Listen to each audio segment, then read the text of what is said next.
Palermo ci sono già i tenerumi a tonnellate. E allora, pasta coi tenerumi, ma con elemento destabilizzante. Si svolgerà tutto in questa pentolina. Olio, uno spicchio d'aglio diviso a metà e diamo fuoco alle polveri. La cipolla non la metti? No. Lupo sfrigolà, castello sfrigolì. Ma come diavolo parli? Questo pelato una volta aveva i capelli. No! Anche questo ce li aveva. 4 giracolli insaporitori e ci azzicco pure il peperoncino, che in uscita fammelo male dell'agenzia delle entrate. Grandi livelli di stand up comedy qua oggi.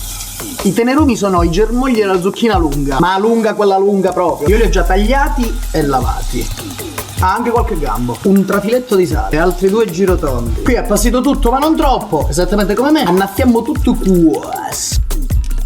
Coperchio e non resta che attendere il bollore. Solita precisazione, c'è chi ci mette la carota, chi il sedano, chi i pezzi di zucchina. So che a casa tua la versione è diversa ed è la più bella del creato. Gioia mia, ma che non zimma a casa tua. Riconosci l'ambiente per caso? No, io pago affitto.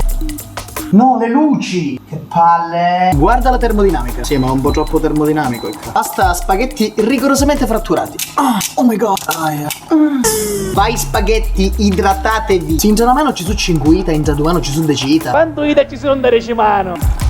Oh, ci siamo. Spegniamo tutto quasi. E ora la mia firma, come Zorro. Tu sogno Zorro. Un pochino di miso. Te, che va stemperato per bene. Che è sto miso? E mai ce l'hai miso? Pasta di soia fermentata che darà una spinta al sapore. Non è la prima volta che la uso. È un piatto tra tradizione e innovazione. E come completiamo il quadro clinico? Con un po' di ricotta salata a forno. C'è chi la fa più liquida, c'è chi la fa più densa. Ognuno sa quanto vale.